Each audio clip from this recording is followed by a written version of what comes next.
Mesdames, Messieurs les représentants des ONG et des partis politiques, Mesdames, Messieurs les invités, permettez-moi, au nom de mon organisation, de vous apporter le salut fraternel des militants des droits de l'homme de Guinée pour tout ce que vous faites dans ce pays pour les Guinéens. Vous avez apporté une assistance humanitaire extrêmement importante à un moment qu'on peut dire tragique pour beaucoup de gens à République de Guinée.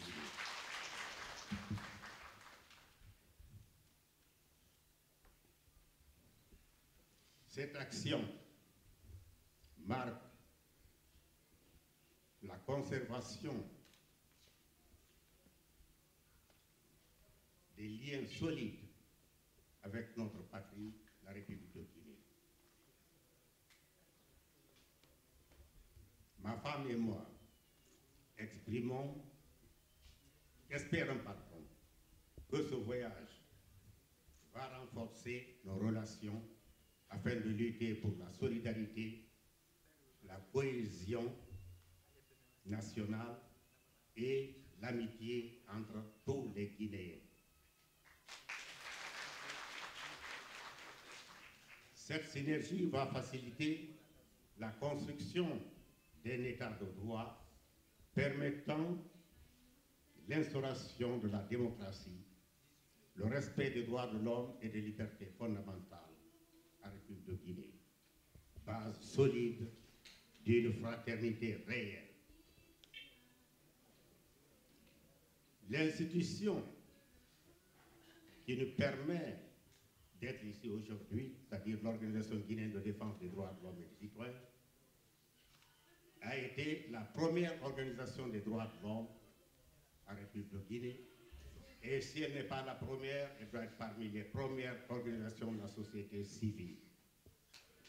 Son objectif, c'est la promotion, la protection et la défense des droits de l'homme par des campagnes de formation et de dénonciation des violences contre les droits de l'homme. Les activités que nous menons, ce sont des séminaires, des conférences, des cours, des publications de recueils de témoignages de victimes et leur accompagnement devant les juridictions. L'OGDH est membre, comme on l'a dit déjà, de la Fédération internationale des luttes des droits de l'homme, de l'Union interafricaine, du Forum africain pour la démocratie, des ONG arabo-africaines et d'autres organisations aussi. Et elle a été, comme il l'a dit, décorée ici à New York en 2001 et nous avons reçu 2 décorations des États-Unis à l'occasion de rencontres en Afrique du Sud.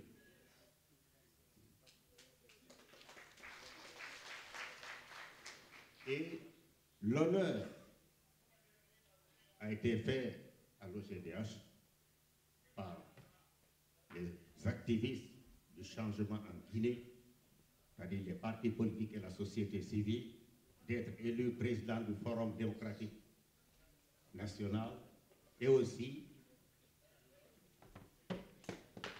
en 2005 l'élection de son président comme président des forces vives de Guinée. Donc, c'est quelque chose d'extrêmement important.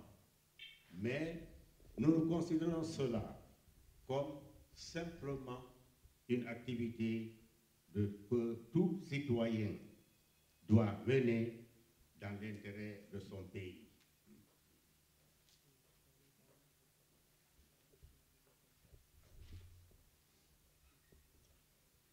Mesdames, Messieurs, vous nous faites l'honneur de nous inviter pour qu'ensemble, nous trouvions un remède efficace à un grand mal qui ronge la République de Guinée. Je veux dire l'impunité. Vous savez tous que ce mal est le terreau, où poussent tous les crimes. Effectivement, si vous commettez un crime, il n'y a pas de sanction. Qu'est-ce que va vous empêcher de récidiver? Absolument rien. Donc vous allez continuer, et c'est pour ça que depuis des années et des années, les gens continuent à commettre des crimes, parce qu'ils savent qu'ils ne sont pas punis. Il a été constaté que toutes les crises politiques et sociales résultent de la violation des droits, de tous les droits de l'homme. En effet, si les droits civils et politiques, les droits économiques, sociaux et culturels, le droit au développement, le droit à un environnement sain, ainsi de suite, sont respectés, l'homme vit dans la confiance, la paix et la sécurité avec ses voisins. Et même, une des plaies de la Guinée aujourd'hui, l'ethnicisme. L'ethnicisme naît de manque de démocratie, naît de la mauvaise gouvernance. Quand il y a bonne gouvernance, quand les citoyens sont considérés comme égaux, quand leurs organisations sont considérées comme égales, quand ils peuvent accéder à tous les postes selon leurs compétences, il n'y a pas besoin d'aller voir son oncle ou son cousin pour accéder à un poste. En ce moment, que fait l'homme? Il s'efforce, il lutte soi-même pour accéder à ces postes. En ce moment, il n'y a pas d'ethnocentrisme.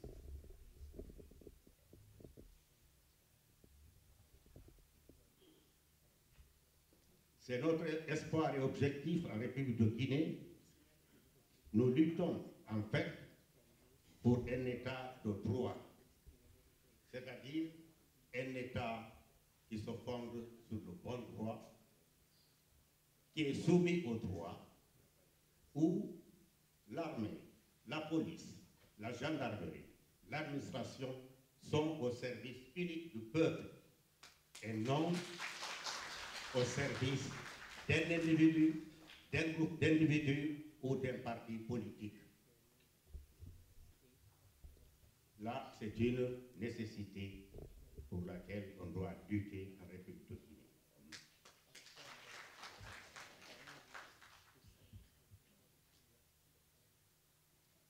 Et cela vient de quoi?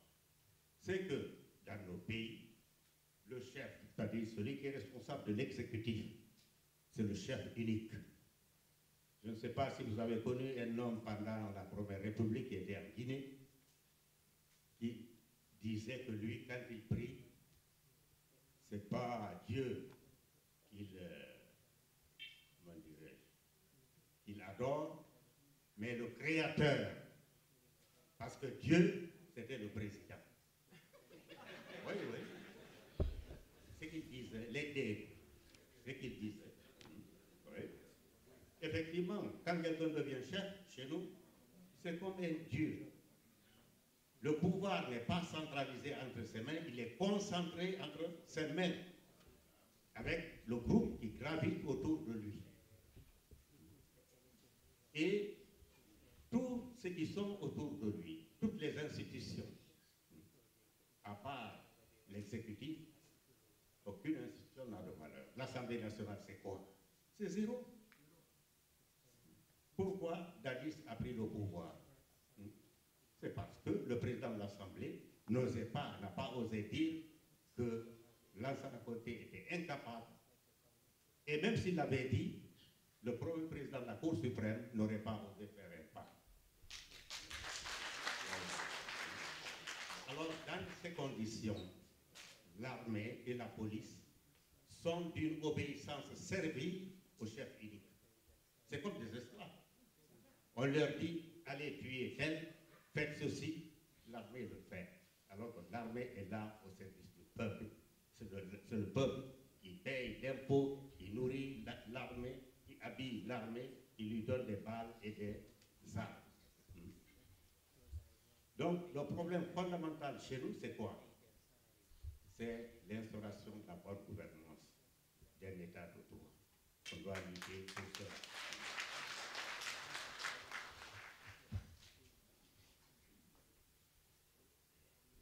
Bon. Ainsi, nous constatons que depuis l'indépendance, il y a eu des violations extrêmement graves des droits de l'homme. Sous la Première République, tout le monde le sait, il paraîtrait qu'il y a eu au moins 50 000 personnes qui ont disparu au Cambodge.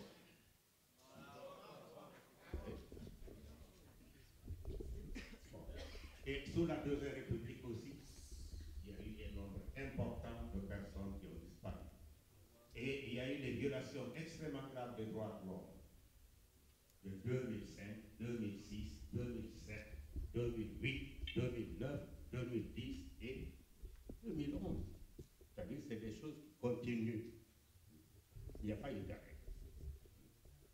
Les gens tuent, les gens blessent, les gens violent, les gens pillent. On a des données sur les pillages qu'il y a eu, c'est énorme. Les gens prennent, et puis, qu'est-ce qu'il y a? Il n'y a absolument rien. On ne fait rien.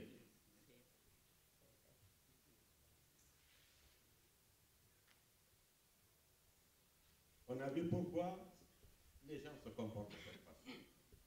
Parce qu'il y a un chef unique, il n'y a pas de contre-pouvoir. Vous savez, l'Assemblée doit contrôler l'exécutif. Le judiciaire doit faire de bons textes. Et dans une république qui est la chose de tout le monde, il y a deux principes essentiels qui sont les pieds de la République. C'est la liberté et l'égalité des citoyens. Ensuite, la séparation des pouvoirs. Il faudrait que chaque pouvoir, dans son domaine, fasse ce qu'il doit faire. Sinon, rien ne peut marcher. Un seul homme est là, il a tous les pouvoirs, il devient Dieu. Il peut nous tuer, il peut nous exiler, il peut nous faire vivre dans la misère absolue. On ne peut absolument rien.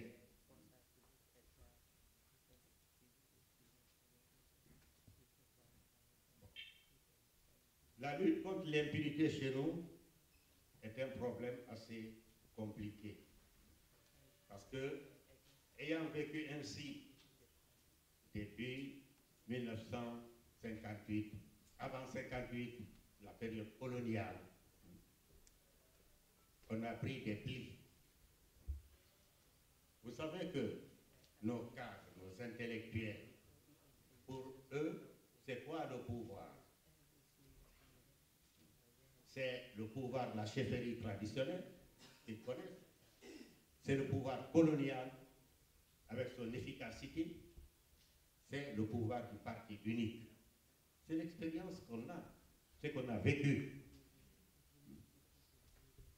On n'est pas arrivé à comprendre effectivement c'est quoi la démocratie, digérer ce que c'est et avoir un comportement conforme à ce que c'est que la démocratie. Jusqu'à présent, on n'en a pas. Et l'action que l'on doit mener, c'est pour que l'on puisse aussi créer des citoyens en Guinée. Parce que le Guinéen n'est pas citoyen, il n'est même pas sujet. On peut dire que c'est un objet. Oui, on peut dire que c'est un objet.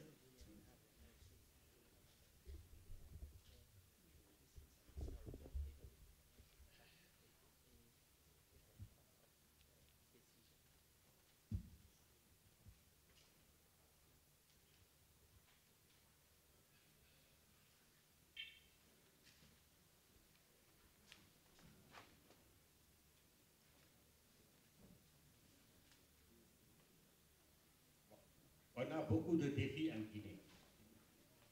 La réforme du secteur de la défense et de la sécurité. Il faudrait que l'armée, la police, la gendarmerie sachent que ce sont des agents au service du peuple et qu'ils travaillent pour le peuple de Guinée. Dernièrement, nous avons eu une assemblée générale de WANSET. WANSET, c'est un réseau ouest-africain pour la sécurité et le développement, dont le siège est à Abuja. Nous sommes membres de WANSET. C'est un think tank, c'est-à-dire un réservoir de cerveau.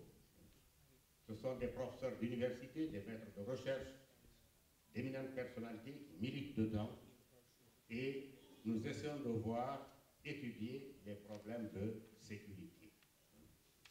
On a mis une petite commission sur pied de 12 personnes de l'Afrique de l'Ouest pour voir comment assurer la réforme du secteur de la sécurité en République de Guinée. Nous allons inviter pour cela. Ensuite, il faut réformer l'économie et lutter, comme je disais, l'établissement d'un état de droit. Pour cela, il faut en finir avec l'ethnicisme.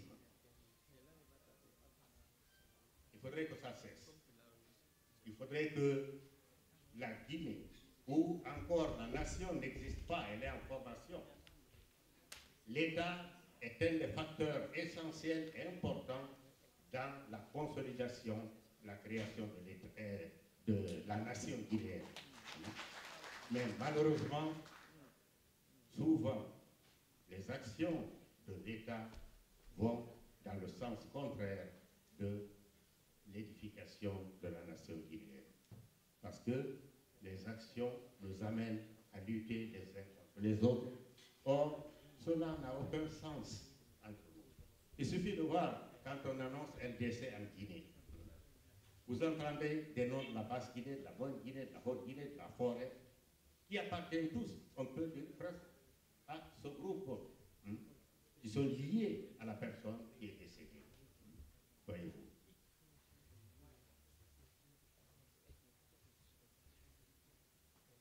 Il faut lutter contre les abus de pouvoir. C'est un danger chez nous. Chaque individu, quand il est nommé à un poste, c'est comme si c'est sa propriété personnelle. Les hommes qui sont là, les biens matériels, les finances, il en fait ce qu'il veut.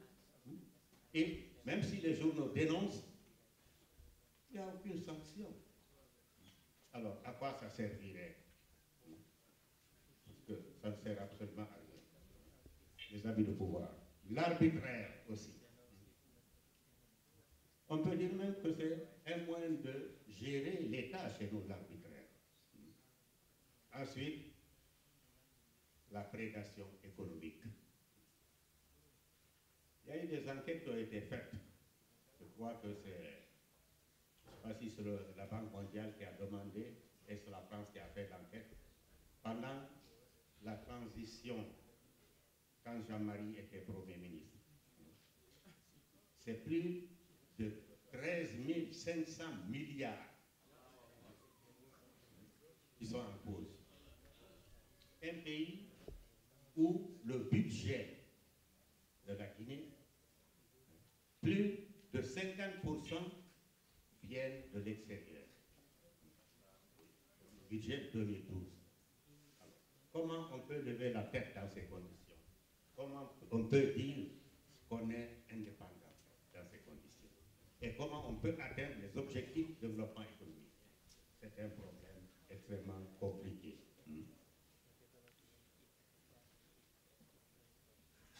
À côté de cela, c'est l'impunité qui est un héritage, comme je le disais, historique et structurel.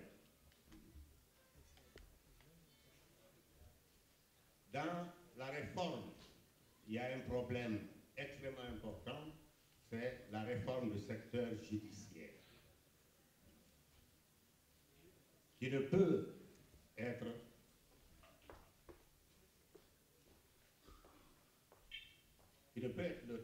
de la justice pour les victimes du 28 septembre et les jours suivants. On ne peut pas attendre de façon continue que nous puissions réformer la justice avant de nous occuper des événements du 28 septembre.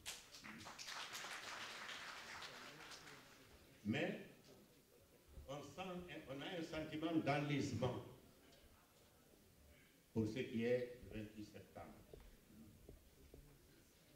Vous savez, le 8 février 2010, une information judiciaire est ouverte sur les faits du 28 septembre et jours suivants.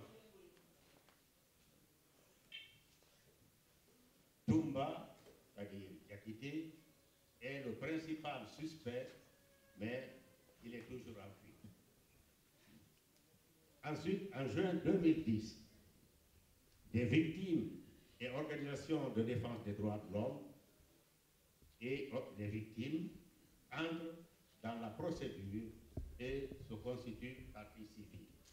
Effectivement, en 2010, on a reçu une mission de nos partenaires de Paris, la FIDH. Nous avons été voir les magistrats.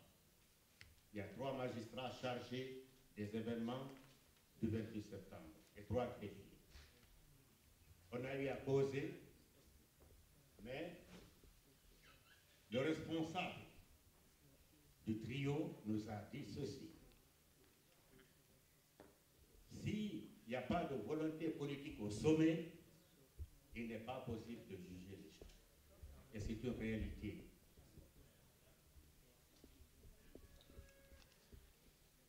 En décembre 2009, la commission d'enquête, cela n'a aucun sens entre nous. Il suffit de voir quand on annonce un décès en Guinée. Vous entendez des noms de la Basse-Guinée, de la Bonne-Guinée, de la Haute-Guinée, de la Forêt, qui appartiennent tous, on peut dire presque, à ce groupe.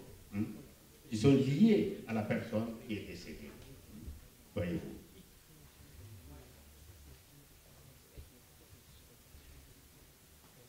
Il faut lutter contre les abus de pouvoir. C'est un danger chez nous. Chaque individu, quand il est nommé à un poste, c'est comme si c'est sa propriété personnelle. Les hommes qui sont là, les biens matériels, les finances, il en fait ce qu'il veut. Et même si les journaux dénoncent, il n'y a aucune sanction. Alors, à quoi ça servirait? Parce que ça ne sert absolument à rien. Les abus de pouvoir. L'arbitraire aussi. On peut dire même que c'est un moyen de gérer l'État chez nous, l'arbitraire. Ensuite, la prédation économique. Il y a eu des enquêtes qui ont été faites. Je crois que c'est, je ne sais pas si c'est la Banque mondiale qui a demandé et c'est la France qui a fait l'enquête. Pendant la transition, quand Jean-Marie était Premier ministre, c'est plus de 13 500 milliards qui sont en cause. Un pays où le budget de la Guinée, plus de 50% viennent de l'extérieur. Budget 2012. Alors, comment on peut lever la tête dans ces conditions? Comment on peut dire qu'on est indépendant dans ces conditions? Et comment on peut atteindre les objectifs de développement économique? C'est un problème extrêmement compliqué.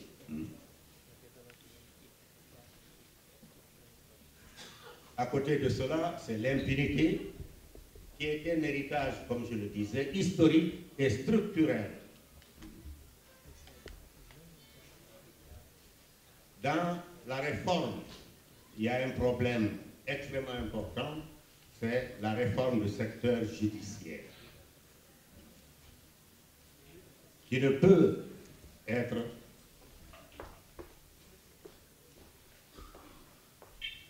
le temps de la justice pour les victimes du 28 septembre et les jours suivants.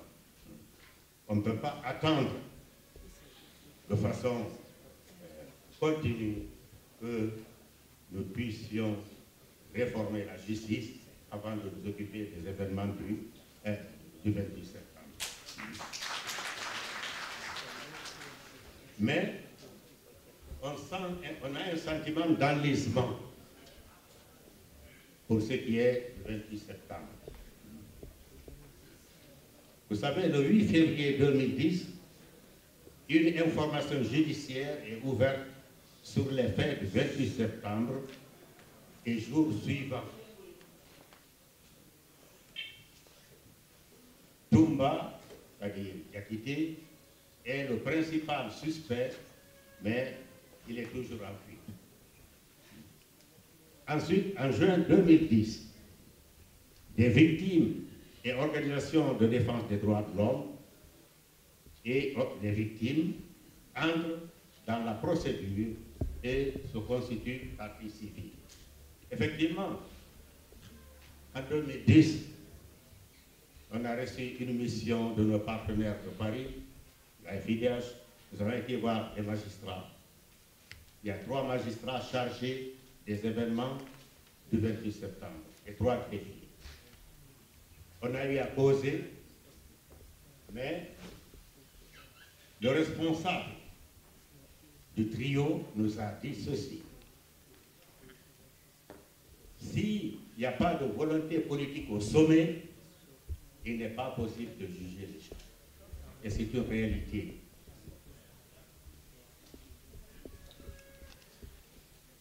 En décembre 2009, la commission d'enquête des Nations Unies conclut que les crimes contre l'humanité ont été perpétrés par la junte et identifie les principaux responsables présumés. En février 2010, avec la visite de la procureure adjointe de la CPI, Madame Fatou Bensouda, le pouvoir judiciaire guinéen se met en branle, c'est-à-dire commence à travailler.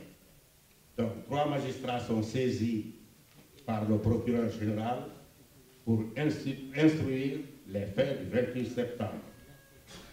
L'instruction vise Diakité, Toumba, dit Toumba et tous autres. C'est comme ça que c'est formé. En 2010, au mois de mai, la procédure ouverte est menée en catimini, c'est-à-dire dans l'indifférence que peut être totale et dans le secret. En 2010, en juin, le 1er juin, 67 victimes se sont constituées partie civile ainsi que 5 ONG. Quand on a eu à parler avec les magistrats, ils nous ont dit ceci, qu'ils ont des problèmes, d'abord de protection, ensuite de la volonté politique au sommet. Alors nous avons posé avec les victimes. Qu'est-ce que les victimes nous ont dit? Quand vous venez, on dit, vous, qu'est-ce que vous avez? Ah, j'ai perdu mon frère, j'ai perdu ma tante, ou j'ai été victime moi-même. Ah, qu'est-ce que tu fais? Je suis commerçant. Est-ce que tu crois que quand on va juger, on va te rendre ton frère, ta soeur, ou bien, tu peux quoi? On va te donner un peu d'argent, tu vas faire du commerce. À partir de là, qu'est-ce qu'on a fait? On a pris des avocats en Guinée, Maître Kaba au Sénégal, qui était président de la FIDH, et à Paris, qui sont chargés donc de suivre le dossier. Maintenant, aucune victime ne peut se présenter devant le juge sans être accompagnée par l'avocat. Ainsi, on ne va pas le tromper.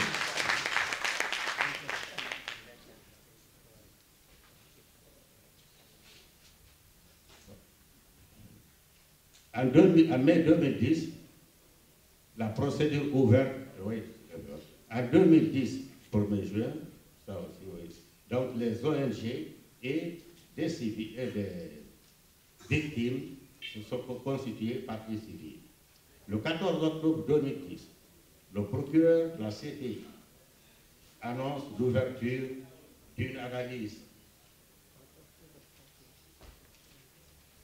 préliminaire sur ces crimes. Aujourd'hui, 5 personnes sont en détention et une sous contrôle judiciaire. Donc voilà où on en est. Il y a d'autres problèmes. C'est la localisation, c'était la localisation du lieu où se trouvent les magistrats. Ils sont en face de l'état-major de la gendarmerie. Or, les victimes n'osent pas voir intérêt. Certaines victimes n'osent pas voir intérêt. Donc, ces victimes ne pouvaient pas aller là où il y a les magistrats. Ensuite, ces magistrats étaient avec la force pelle dans le même bâtiment. Quand la force pelle est à réunion, les magistrats ne peuvent pas rentrer. Et parfois, ils bouclent les toilettes, les magistrats ne peuvent pas les utiliser. À un moment donné, ils ont repris l'activité, ils ont voulu toucher d'éminentes personnalités. Qu'est-ce qu'on a fait? On a enlevé les gardes qui les protégeaient. Donc, ils étaient tout nus. Et quand Christian Sceaux a été nommé ministre, on a discuté de ces problèmes. Il a trouvé un local pour les magistrats. Il a trouvé des gardes pour les protéger. Et il dit qu'il va travailler. On va voir. Pourtant, toutes les missions qui étaient venues en Guinée, que ce soit les missions du Conseil de sécurité, les missions de la CPI, les missions de l'Union européenne ou de nos partenaires des organisations sœurs des droits de l'homme, les magistrats, les avocats, les organisations des droits de l'homme ont dit que la Guinée ne peut pas juger ce problème. Tout le monde l'a dit. Mais la CPI a dit, ce n'est pas une déclaration qui compte, il faudrait qu'on voit effectivement par les actes que les juges ne peuvent pas juger ces gens. Alors, il y a une stratégie, nous pensons, qui va nous permettre d'aller, d'avancer dans la lutte contre l'impunité. Il faudrait qu'à l'intérieur, qu'on mette sur pied un front national contre l'impunité, avec les victimes. Maintenant, les victimes, grâce aux associations, sont impliquées dans le processus. Mais il faudrait qu'on ait une association dynamique au niveau national, que les partis politiques qui avaient invité les gens au stade, que la société civile, que tout le monde se lève ensemble, qu'on dise fin à l'impunité en Guinée et qu'on lutte pour cela. Il faut aussi qu'on crée un front externe comprenant tous les Guinéens et d'autres Africains et les démocrates de l'extérieur. Il faut aussi que les États partenaires et les institutions internationales soient interpellés et nous fassions de lobbying pour que ces gens s'intéressent à ce problème, pour qu'on puisse effectivement lutter contre l'impunité. Le jugement, pour nous, peut se faire à la CEDEAO. Il y a une cour de la CEDEAO. Il y a la CPI. Il y a aussi ce qu'on appelle la compétence universelle. Il y a des avocats qui ont été pris en Europe et ici. Ça peut permettre de juger, mais le problème, c'est que s'ils ne viennent pas dans ces pays, on ne peut pas les juger. Et s'ils savent, ils ne viendront jamais. Donc, c'est un problème assez compliqué. Vous savez que le ministre des Affaires et le ministre de la Défense d'ici devaient aller en Allemagne, ils avaient porté plainte, on voulait l'arrêter, il n'est pas parti. Je crois que même l'ancien président a eu le même problème en Allemagne. Oui.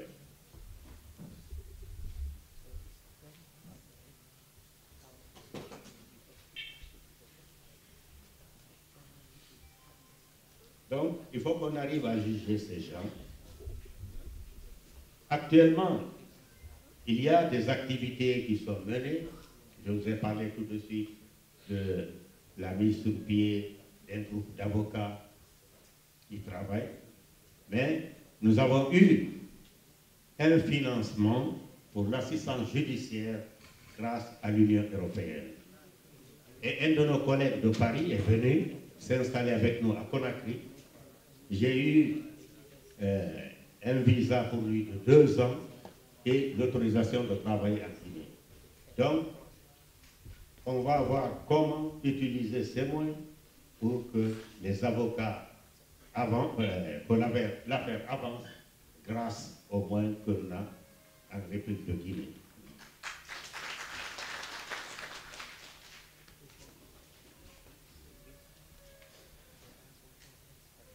Bon, notre souhait et notre objectif principal est de travailler avec vous afin que la grande majorité des Guinéens soient unis pour cette entreprise noble que nous voulons réaliser ensemble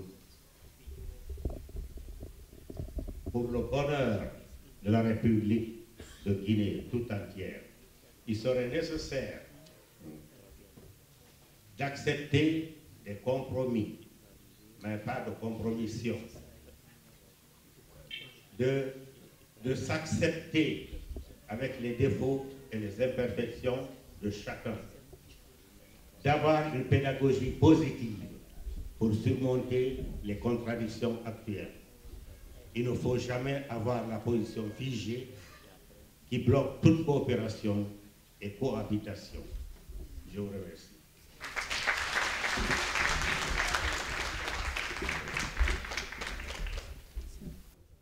Alors, bonsoir, merci beaucoup. Merci, docteur, merci, madame, merci à tout le monde. Tout ce que je peux vous dire pour le moment, je sais que les partis politiques, notamment l'UFDG, aura une rencontre avec docteur Sow, et il y a beaucoup de questions que nous traiterons certainement au niveau politique. Monsieur Sow, je sais que vous exercez un métier très difficile pour quelqu'un qui se bat pour les droits de l'homme en Guinée. Parce qu'on ne voit pas ce qui est fait, on voit toujours ce qui reste. Et on pense qu'aujourd'hui, depuis l'indépendance, vraiment rien n'a été fait en ce qui concerne les droits de l'homme. Mais moi, je suis convaincu que vous avez beaucoup fait. Nous vous remercions.